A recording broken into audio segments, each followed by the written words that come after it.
若讲到压差房，中央银行进前有提出第7波选择性的信用管制。目前车花主体买厝的贷款上济敢若当贷3成。不过根据房屋交易网实际登录的资讯，今年全台湾车花主体交易量上济是台中市西屯区有481件。若排第2甲第3的是台北市大安区甲中山区，交易的数量拢有甲100多件，显示压差房的政策之下，对这种车花主体交易影响并无大。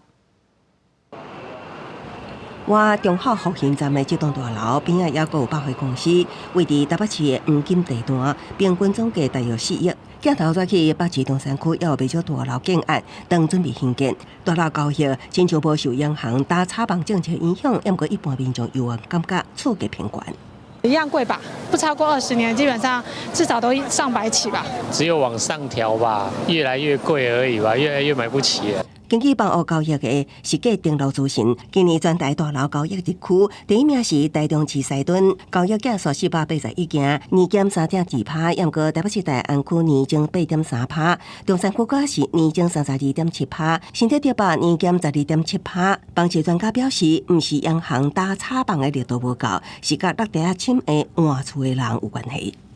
台股呢站上2万点，再加上今年的贸易余额呢持续的飙上高峰，资金泛滥情况之下呢，赚到了钱，把钱呢拿来换屋。目前央行大楼限贷底限，北市是7000万，新北6000万，桃园、台中、台南甲高雄是4000万。大楼贷款上济只能贷3成，民间团体认为政府打差房伤晚，目前只会当为改善居住问题来进行。我的民众，就算我买不起，我也让他住得好，我觉得这才是政府现在真正要去解决的问题。